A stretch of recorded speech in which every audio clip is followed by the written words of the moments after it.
folks, this is GreenXI welcoming you right back to Let's Play Umineko. This is episode 30. In the last episode, Jessica's corpse was found. Cannon was nowhere to be seen because, you know, we saw Beatrice sort of moved it, or whoever it ended up being. And Cannon's name was sort of cleared by Battler, but who the hell could be the killer? Anybody's guess. So, let's go. With Jessica's death, it became certain that the culprit was hiding somewhere nearby, and that they'd come for our lives if they had a chance. According to Genji-san, when tomorrow morning comes, the boat should arrive. The boat had a radio. We'd probably be able to contact the police directly with that. All of us gathered in the parlour and decided to wait quietly until tomorrow. I proposed that we should search throughout the mansion for clues about the culprit, but Aunt Rosa rejected that, saying that if we managed to corner the culprit, or maybe provoke them, it might lead to a third murder. That was probably the right thing to do. Well, a third lot of murders. If a bunch of amateurs like us investigated, there's no way we'd find anything. It would be wisest to focus on protecting ourselves without doing anything unnecessary and leave it to the police starting tomorrow. The same mindset that was in the first arc. They locked themselves up in Kinzo's room, didn't they? We'd been tense at the beginning, but other than Aunt Rosa, most of us had spent all morning watching TV and getting bored, so our sense of danger had faded considerably. When we thought about it, yes, 6 adults certainly had been killed together in the first murder, but that made it seem like some backhanded method like poison had been used.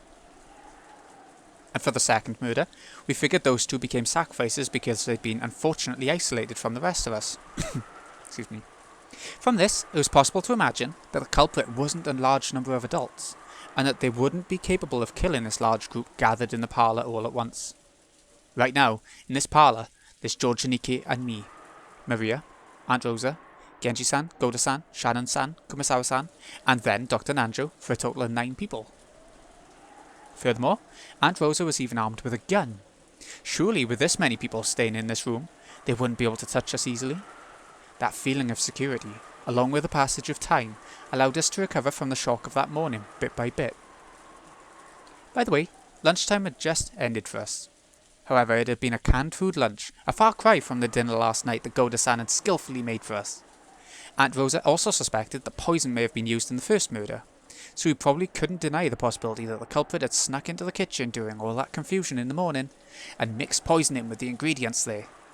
Aunt Rosa gave orders to all of us, saying that, until the police came, we mustn't put anything into our mouths except safe things like canned food. As a cook, Goda-san must have felt very let down. Apparently eager to display his skill anyway, he said he at least wanted to grab some plates and arrange the canned food on them.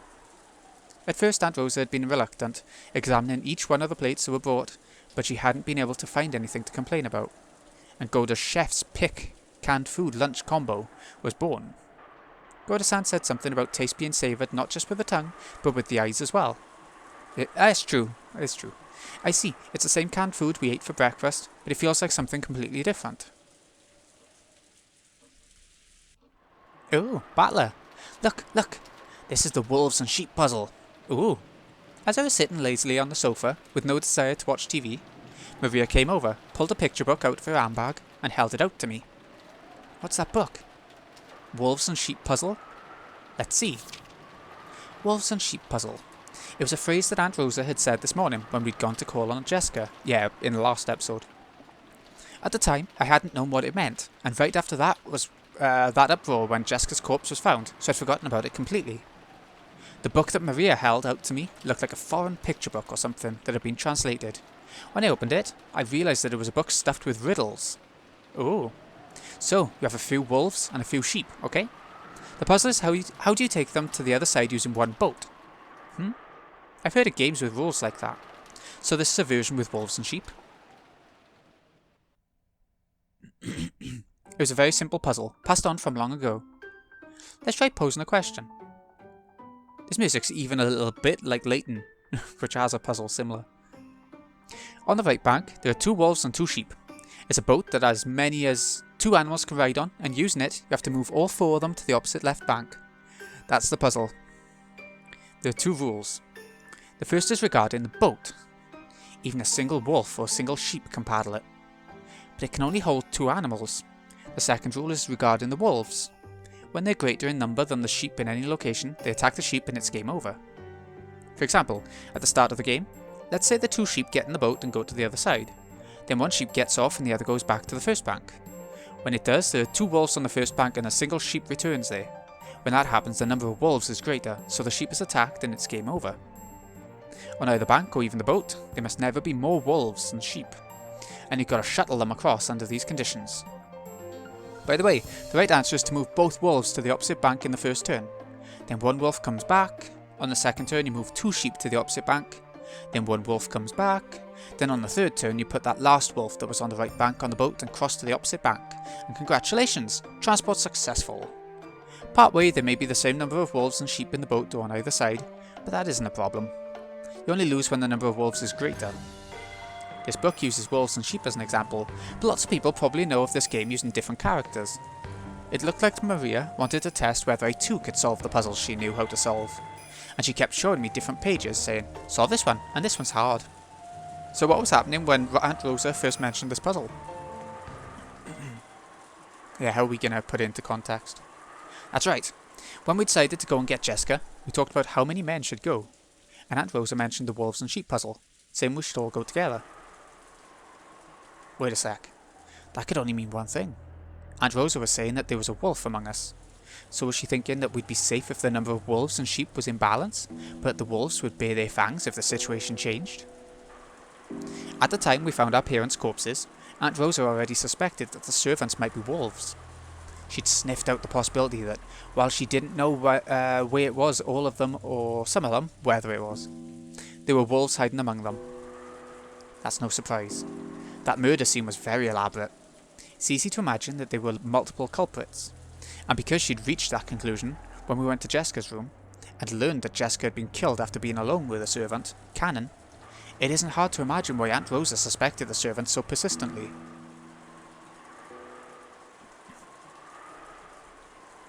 You servants, Goda-san is going to the kitchen to clean the dishes. Just in case, would you please all go with him? My apologies everyone. Let's go as a group. Shannon, Kumasawa, we are going. Yes, come in. Oh. Well then, George-san, excuse me for now. Yes. Take care. Aunt Rosa, could I go as well? I'm sorry, but would you remain here, George-kun? There's something I want to talk to you about. Is that so? Sorry, Shannon. Anyway, take care. Don't be alone. Yes. Don't be a sheep. Well, I'm sorry, Dr. Nanjo. I wanted to consult you about something. Yes, what could that be?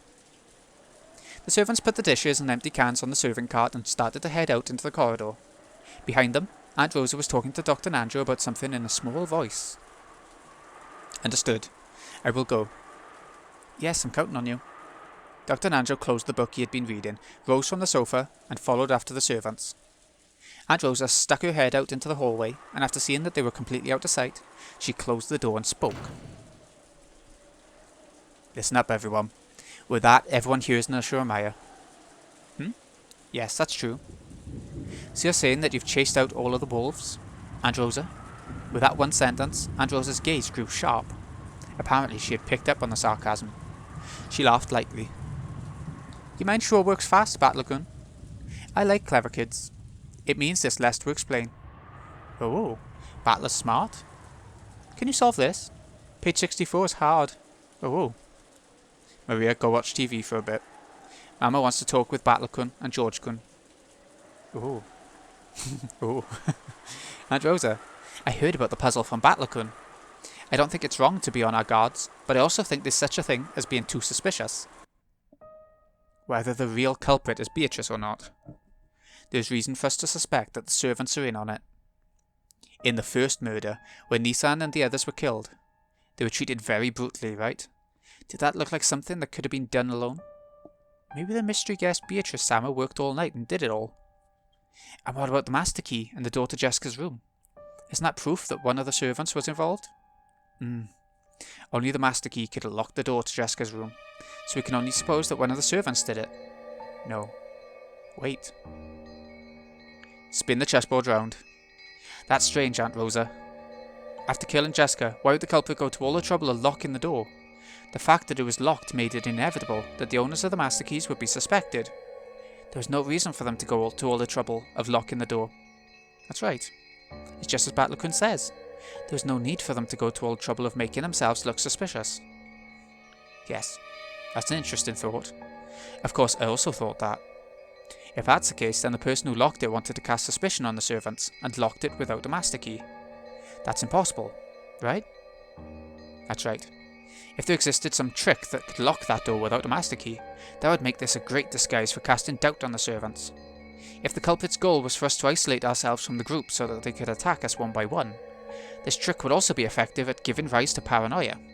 But there was no way to lock that door without using a master key. How can you be sure there's no way to lock that door without a master key? Isn't that a devil's proof, like Rudolf Nissan was talking about earlier? Maybe it was locked by some method we can't think of. Even if we can't think of a way, we can't deny the possibility of some unknown trick being used. That's true too, I guess. So is that it? No smoke without fire again? I don't know the practical details of the trick, but I have a general idea. My apologies, but if we make the assumption that Kanekun was the culprit, it could be explained extremely easily. Even as to why there was no corpse. But Kanekun didn't have a master key, right? Putting aside the other servants, at least Kanekun should have been able to lock the door. I see. So that's why you told us to search in the closet and everywhere else, right after we entered Jessica's room. Aunt Rosa, your mind works faster than I would have guessed from how you normally act. The brain speed of a little sister is always the big sister's -1. Right now, there's no one I need to worry about offending, which is certainly a relief. George and Nikki realised she was referring to Aunt Eva, and seemed a little uncertain about how we should take that sarcasm. I'm sorry. Could you explain it so even I can understand?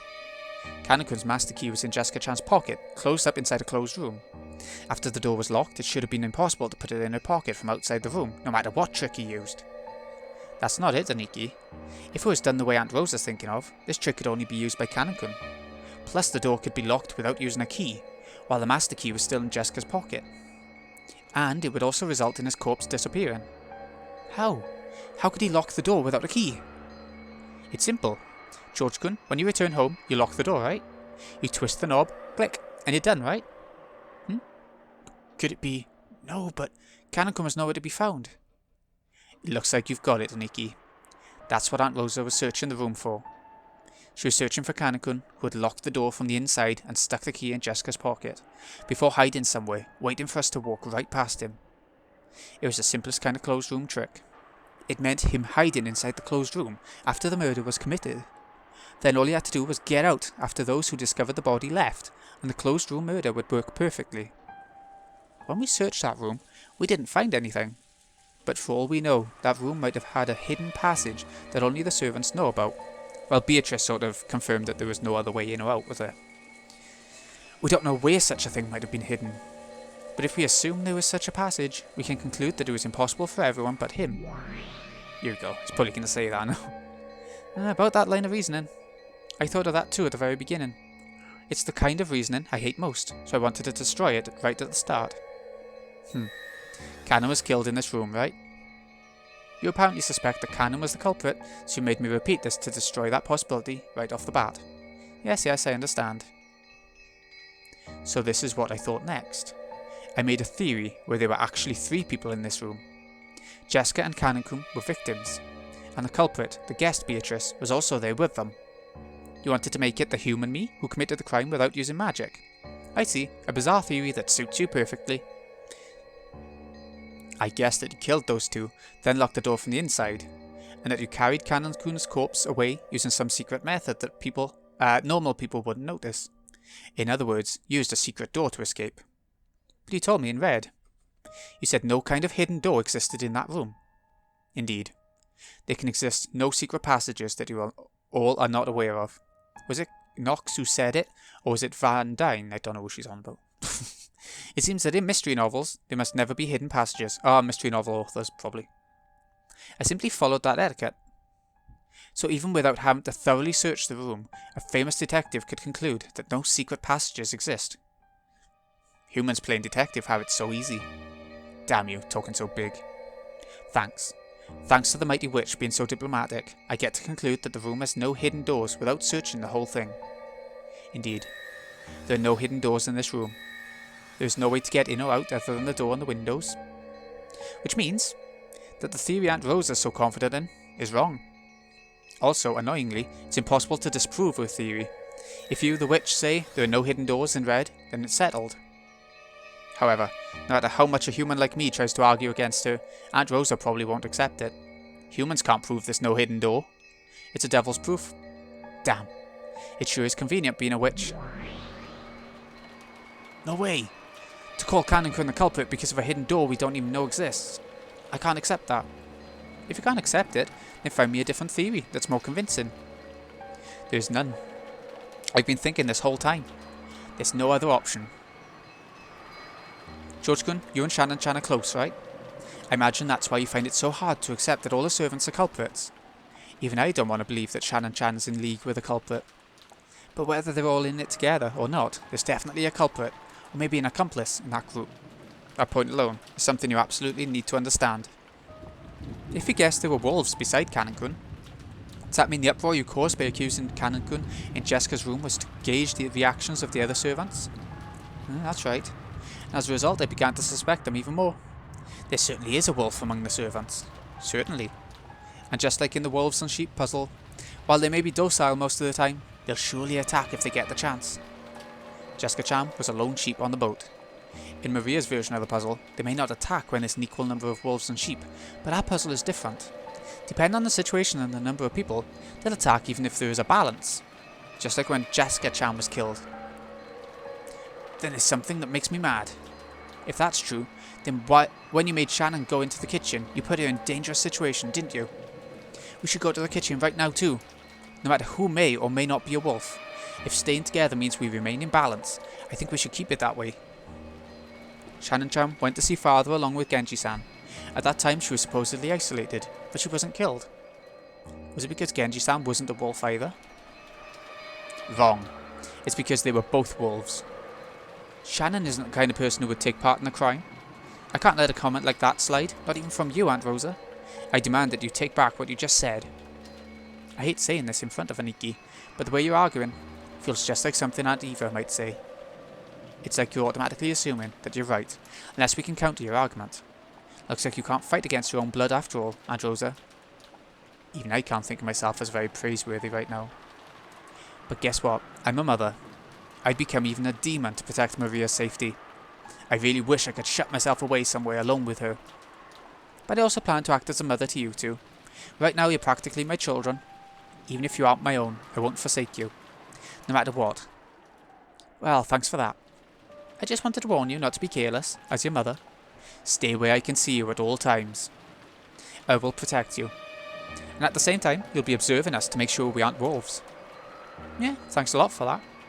Can you, Aunt Rosa, prove that you aren't a wolf yourself? Yes, I can. That's a quick answer. How? With this. This is my proof.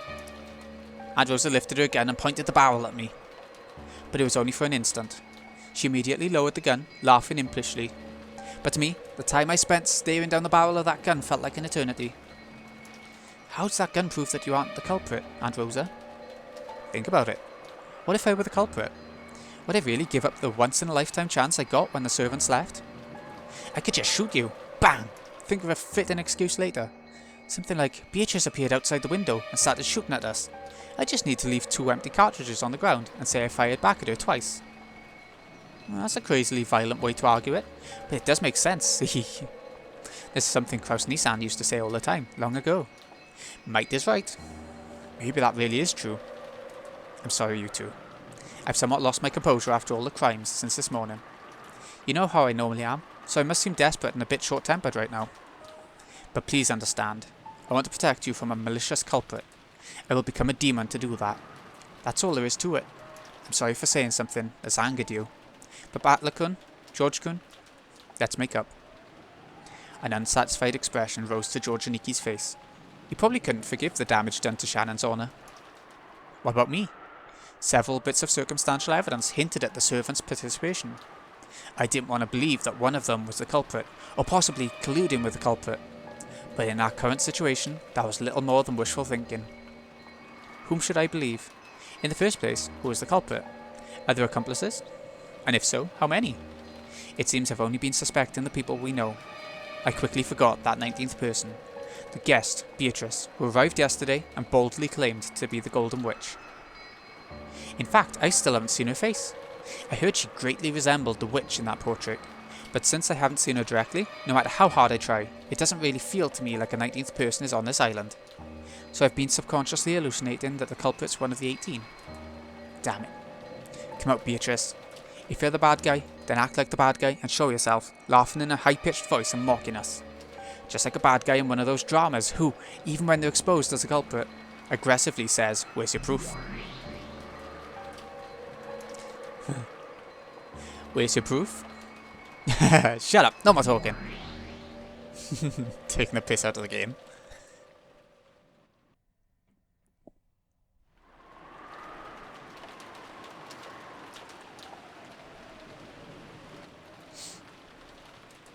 There were 5 humans in the kitchen, but it was very quiet, filled only with the sound of the rain. It was only accented by the sound of Shannon and Kumasawa washing the dishes. Goda was using the leftovers from breakfast and lunch as ingredients for a soup. Rosa suspected that poison might have been added to the food, so they decided to eat canned goods, but it hadn't been too satisfying. But Goda thought she was being too cautious, so he was spontaneously creating a soup to be served only to those who wanted some. Shannon and Kumasawa were washing the dishes that the food had been arranged on. On the inside, they thought maybe Goda should wash them, since he'd been the one who'd wanted the food arranged on plates in the first place. But they left the complaints unsaid for the time being. Genji and Nanjo were facing each other across a crude chess set that had many years of experience. The game had still only just begun, and because the opening game of these experienced players had been honed to perfection, it looked like a ceremony where they just moved specified pieces in a specified order. That's a nice aroma. You wouldn't get this from canned food. It was made only from sealed ingredients, so there won't be any poison mixed in. I'm making enough for everybody, so please eat. Of course, I'll also taste for poison. Please feel secure and eat. That really is a nice aroma. Goda-san, the food you cook really is delicious. Being able to create delicious food when you buy delicious ingredients is hardly special. My master taught me that a true cook needs to perfect their ability to make delicious food from whatever is on hand. That was a good master. Thanks to him, it looks like we'll get to enjoy some truly delicious soup. Although it's a shame that it was made from ingredients intended for all of the family members to eat. I'm sure Rosa-san's tired after everything that happened this morning. It's only natural. But thanks to that, we get to drink some soup made from delicious ingredients. Rosa had fervently warned everyone that they didn't understand the danger they were in, and that they must assume that poison was mixed in with the food. The mood at the time had led them to agree. But hunger wasn't something that could be swayed by a momentary emotion like that. Ironically, we've ended up with a soup that we normally wouldn't be able to savour. If possible, I would like to serve it to everyone in the parlour, but seeing that it would violate Rosa-sama's instructions, you'd best give up on that idea. It's enough that only those who want to eat it do so. Ho ho ho! Skillfully taking a breather when no one's looking is also an important skill for a servant, isn't it? When Kumasawa cackled, Shannon and Goda laughed too. It seemed that in this space where only their fellow servants were gathered, they could relax quite a bit. Shannon didn't like Goda's occasional dishonesty, but she knew that there was no falsehood in his childish smile when he cooked, nor in his desire for people to enjoy his food. So even though it was a little aggravating to be made to wash the dishes, she couldn't really hate him. However, they couldn't have dreamed that Rosa was calling them wolves in the parlour at exactly the same moment they were spending their time peacefully like this. At that time, several of the servants heard a sound like something being dragged, and then a thump. It seemed like the sound made a servant outside the back door when they were carrying a mountain of trash bags on a rainy day. Made by a servant. Or maybe when a servant was returning from work wearing a raincoat.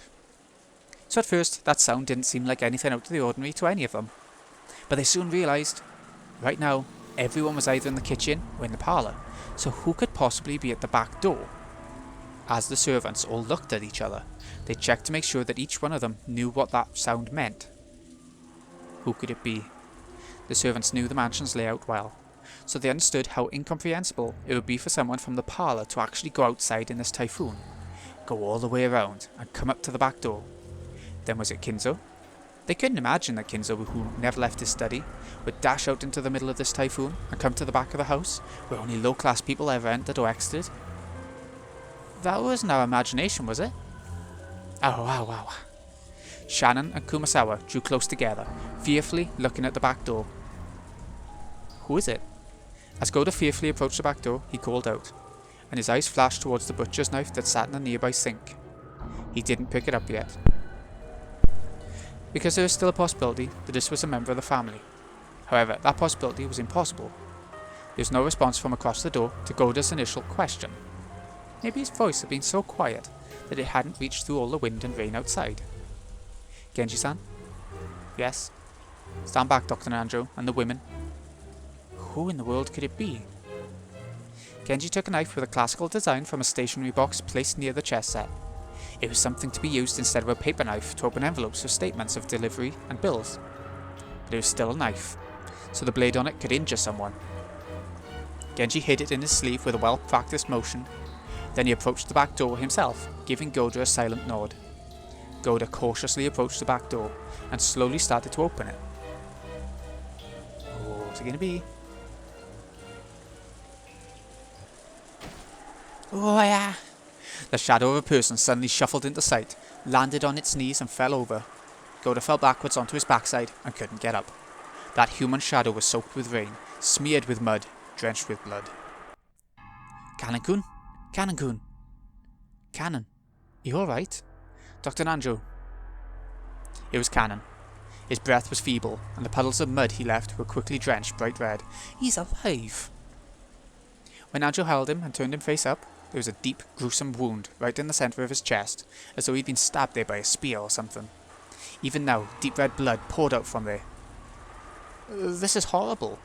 What should we do? Get a first aid kit? A first aid kit? Kanan-kun, place your hand against the wound. Please push firmly. Let's carry him to the bed in the servant room. Everyone, please, lend a hand.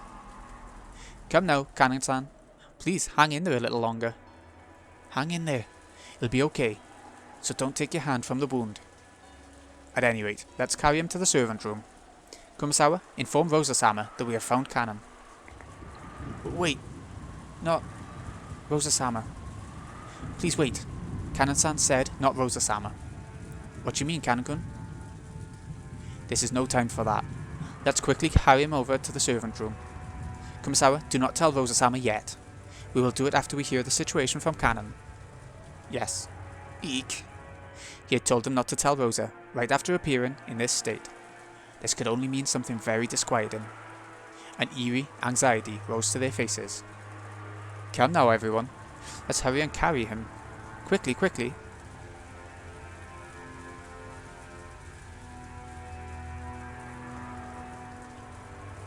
Kanan's wound was unbelievably deep, and judging from Nanjo's pale face, it was a miracle that he was still conscious. This is horrible. He appears to have been stabbed by something like a spear. If it hasn't reached the lungs, I might be able to do something. At any rate, we must stop the bleeding.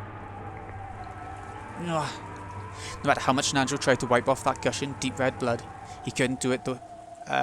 He couldn't wipe it all away. And each time, the wound was aggravated, causing Kanan to cry in anguish.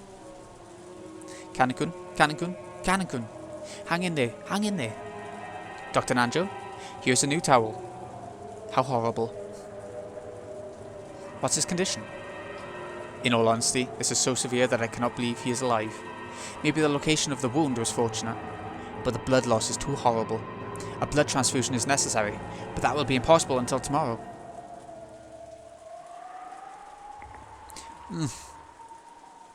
Rosa-sama, to us. Ugh. Don't talk, Kanan-kun. Your wound will open. Rosa-sama came to Milady and me and... What did you say? Rosa-sama did? Oh, could that mean... Are you certain? Yes, I'm certain it was Rosa-sama. Come now, don't speak anymore. Kumasawa-san, please grab another first aid kit. Oh, Rosa-sama, you say? Genji-san, is it possible Rosa-sama did such a thing? I do not know. Disregarding Nanjo and Kumasawa, who were struggling hard and stained with blood as they tried to stop the bleeding, Genji and Goda faced each other. The thing is, we've seen how violent she can be with Maria. Is that enough of a fact to say she could be a killer too, you know? Because if what Kanan-kun had said was the truth, Rosa was the culprit who killed Jessica. Curse you, Rosa. How could you do that to my lady? I'll kill you. I will kill you. Ugh.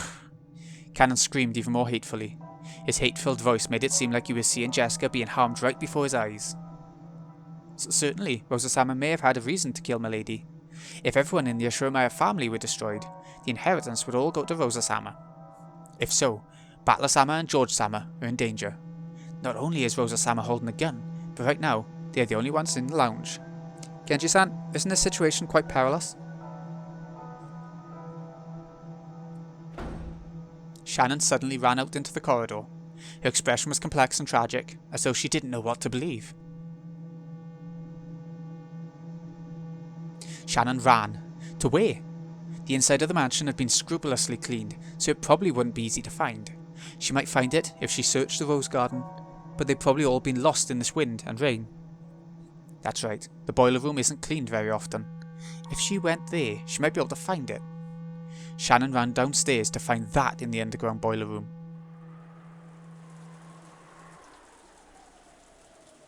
Did some medicine take effect at the brink of death? Or was Cannon finally beyond feeling pain? For the time being, at least Cannon's painful gasping had subsided. Nanjo apparently didn't view this as a very good sign, and he didn't let his eyes off Cannon for a second. Kumasawa firmly gripped Cannon's hand and kept encouraging him, so that the willpower keeping him alive didn't fade away. Genji and Goda seemed uncertain how to respond to the truth Cannon had risked his life to deliver. Rosa-sama's gun surely has 4 or 5 shots loaded. That's no small number. But loading cartridges into a Winchester should require quite a lot of practice. She might be able to get 1 shot off, but if everyone attacks her at once, we should be able to take the gun from her before she shoots again. We may have a doctor on this island, but we have no access to medicine and no hospital. If the location of the shot is bad, that person will die.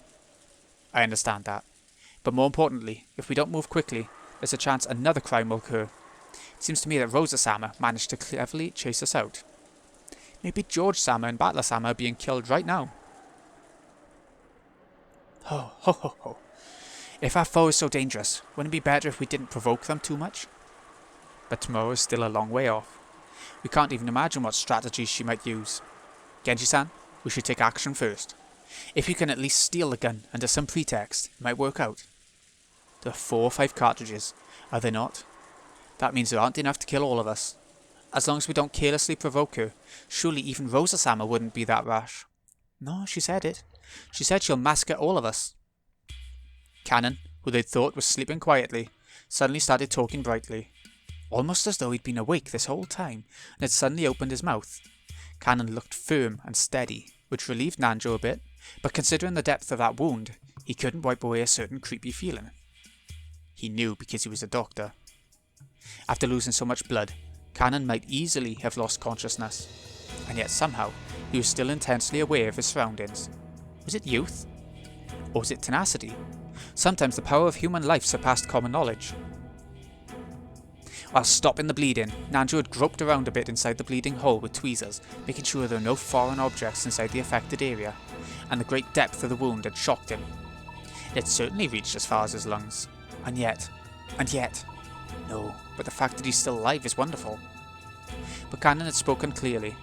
He'd hatefully stated that the one named Rosa made this wound, cursing and raging, over and over and over.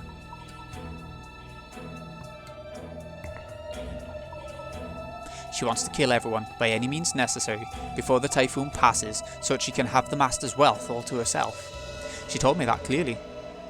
Damn. What a person. Genji-san, what should we do? Are there any weapons we can... I find it hard to believe. To think that Rosa-sama would say something like that. Genji-sama, it isn't a question of whether you believe or not. She told me. I heard it. Why won't you believe me? Don't get up. You'll harm your wound. Cannon sat up on the bed, speaking to Genji, who didn't seem to be willing to believe Cannon's story. She'll definitely kill all of us. She must have killed everyone in the parlour by now. If we don't kill her first, we'll definitely be killed first. Just like how I was killed first. Everyone else will also be killed first. Oh, God. Kill or be killed. Kill or be killed, or kill or be killed. Cannon-san, does that really not hurt? Oh, this is nothing. What do you mean it's nothing? Yeah, it really isn't a big deal. It doesn't even hurt anymore. It's really nothing. As Cannon said that, he began to untie the bandages that had been painstakingly wrapped. The gruesome hole in his chest was immediately exposed. Cannon-san, You mustn't do that. Lie down, quickly. I said it's fine. Hey, see? This is nothing, right? Cannon showed off his gaping wound, which was still slowly spitting out foamy blood. Everyone averted their eyes reflexively. Look, I told you it wasn't a serious wound at all.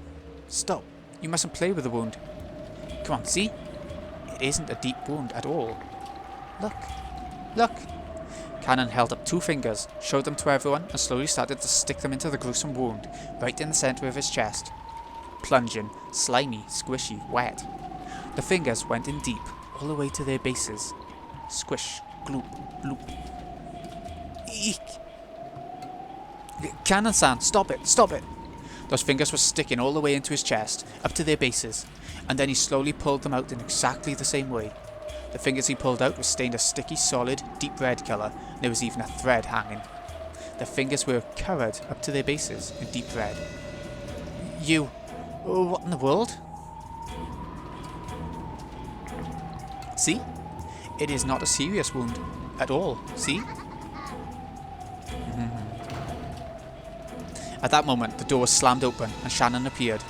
Even after she saw Cannon, stained with fresh blood, her impregnable expression didn't falter. Hey Nissan, where'd you go? I'm on the verge of death here, so where'd you go? That's right. I went to the boiler room. There was something I had to find. More importantly, there's something I need to ask you. Are you really Cannon-kun? Huh? What? It was only natural. Everyone believed he was Cannon, so they couldn't understand the meaning of Shannon's question. When they looked, they noticed that Shannon was holding a handkerchief in her hand. It was filthy and looked like it had been used to wipe up some trash or dust. And while holding that, she approached Cannon, drawing closer to his feet. What's that? It's a handkerchief with a spider's web wiped onto it. Why would you bring something like that? If you're Cannon-kun, you should be fine. But if spiders are your natural enemy, I thought you might not like it. You kidding? Why would I hate spiders? Sorry, I'll try it. Shannon-san. When Shannon brought that handkerchief close to Cannon's thigh, something happened in an instant. It happened all at once. The human eye couldn't have followed it. Cannon jumped like a wild goat, fleeing from the thing Shannon was holding. Then from his arm, some kind of afterglow flashed purple and drew a curve through space. That arc, which drew 3 beautiful purple curves, traced across the throats to Nanjo and Kumasawa, who'd been tending to him. And in an instant, Nanjo's and Kumasawa's throats opening like gaping mouths, and then the blood really started spewing out. The 3rd purple curve should have traced across Shannon's throat, but Shannon wasn't there, because Genji, who had been behind her, had wrapped his own arm around Shannon's neck and pulled her back. This all happened in an instant. In the instant it took Goda to think fast in an attempt to understand the scene, the frozen moment in time shattered. Nanjo and Kumasawa. Blood was gushing from Nanjo and Kumasawa's torn open necks. Cannon jumped and kicked off a picture frame that had been hanging from the wall behind him, springing forward just like a cat and aiming for Shannon's throat again. But Cannon's target once again disappeared from in front of him, because Genji had pulled Shannon again, and the 2 of them had fallen to the ground in a defensive crouch. Nice reflexes, you senile old furniture. Goda! Oh... Even Goda was no fool. Even if he couldn't fully understand what was going on, he at least realised that if this cannon wasn't seized, his own life would also be in peril. He sprung at Cannon with his huge body, pushing him up against the wall with all his weight and physical strength. Oh, wow! Let go, fat ass! Another purple curve was drawn from the tips of the fingers on Cannon's right hand. And when he raised that hand like a sword, aiming for Goda's back, there was a loud thunk. Because Cannon's raised hand had been pinned to the wall, he couldn't tear his palm away from the wall. Sticking out from it was the knife Genji had thrown. Under normal circumstances, it would have been surprising to see someone as old as Genji handle a knife so skillfully, but in this abnormal space, no one paid it much mind. Genji-sama, take this. Indeed, Genji took the handkerchief with a spiderweb stuck to it from Shannon, and he approached Cannon, who was pinned to the wall by Goda's massive body and the knife. Stop it! Keep that away from me! Demons, witches and all that, their natural enemy is spiderwebs, and it for some bloody reason. Stop it! Stop! Gah!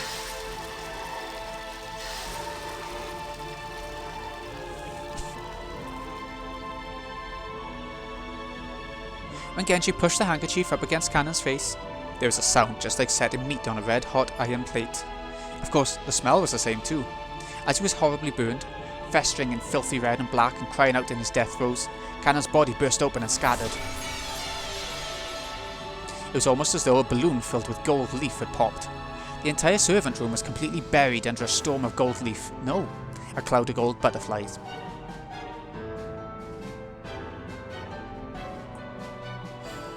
Those butterflies began to softly fade, as though into water, or rather, into the empty air itself. And afterwards, all that was left was the 3 survivors sitting on their butts, stained with blood. However, not everyone was merely stained with blood. Some of them were lying on the ground, spurting out blood themselves. Kumasawa, Dr. Nanjo. Slits so sharp they looked like they'd cut your finger if you touched them open wide, and large amounts of blood kept pouring out. What was that, just now? Koda, have you been injured? I'm fine. But what did we just see? What happened? I know I pushed that thing against this wall with my own hand, but even I cannot understand what happened. Koda looked at his own hand. The bright red blood left from his scuffle with Kanon definitely remained, and yet Kanon was nowhere to be seen, because he had disappeared. He had transformed into gold butterflies and scattered. Koda kept screaming alone, without a clue about what was going on. Shannon sobbed in front of Nanjo's and Kumasawa's remains, as Genji watched over her, silent as always. Whoa, now. Oh, that is actually the midway point. I wasn't sure if it was Beatrice and Battler coming. Whoa, that was a good part. That was a really good part. We got 2 more. Well, I don't think it looked like they were dead yet, but they wasn't looking good. And just after that is going to be the next part that we do. Oh, I'm so desperate to get going. I better stop for now. Okay, so this has been Greeny XI. I hope you've enjoyed. I'll see you again in a bit when we get back to... it looks like we get back to the parlour with the remaining kids and Rosa. So, thanks again for watching, folks. See you again in a bit. Ah, looking at this, they are dead. Kumasawa, Nanjo. Yeah. Anyway, thanks for watching. In a bit.